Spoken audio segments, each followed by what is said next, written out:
Hi guys, welcome back to my channel.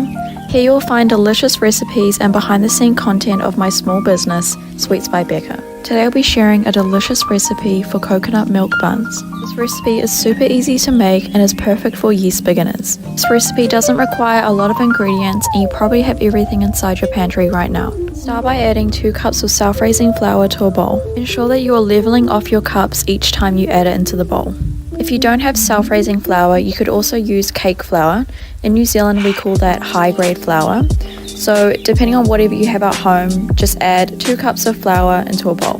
For the bread recipes that I've made, I've always used high-grade flour, so I'm actually using self-raising flour for the first time, and the recipe actually turned out perfect. So just use whichever flour you have at home. I will admit that bread is probably my least favorite thing to make, just because it requires a lot of arm work and it's not as decorative as, say, a cupcake.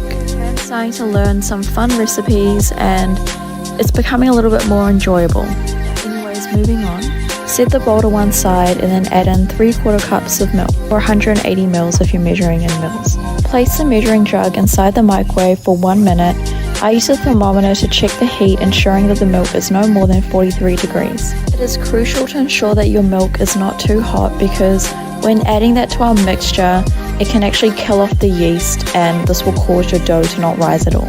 The easiest way to measure your milk is to obviously use a thermometer, but it's understandable if you don't have that at home. You could just use your own judgment, ensuring that the milk is not too hot and you want it to feel like a warm bath. As you can see, I'm using my thermometer to make sure that the milk's not too hot before I go ahead and add in the other ingredients. Once the milk has reached 43 degrees, go ahead and add in 3 tablespoons of butter. I recommend using room temperature butter because it will melt easier. If not, you could just use cold butter and melt it with the milk. I didn't have any room temperature butter on hand, so I just used cold and I used the milk to actually melt the butter. I'm continuing to use my spatula to mix the butter and melt it. I just had to quickly double check that the mixture wasn't too hot before adding in the yeast. The temperature was perfect, so I added in 1 standard packet of yeast. Then I went ahead and added in 1 egg at room temperature. Again, we want to make sure that everything is nice and warm to ensure that we're not killing off our yeast. Give everything a quick stir. You may notice that your yeast is starting to clump together, so just gently break it apart with your spatula. Your dry ingredients bowl and then slowly add in the wet mixture to the dry. Use your spatula to gently give the mixture a stir, making sure that everything is combined. Continue stirring and eventually everything will form a wet paste. Transfer yourself to a workable bench where you can actually knead the dough. Add in the remaining 1/4 cup of flour and then get out your electric hand mixer with a dough hook. You can also knead this by hand, it will just take a little bit more arm work. Continue mixing your dough for roughly 10 to 15 minutes. This is an extremely important part because we want our dough to actually feel soft and rise properly. Once you have kneaded your dough for 10 to 15 minutes, grab out a separate bowl and spray the inside with cooking oil. Pull the dough out and then add the dough inside the bowl that we just sprayed with oil. I like to gently coat the dough with some cooking oil, just to ensure that it doesn't get dry during the rising process. You could shape it into a more pretty looking ball or just leave it as is.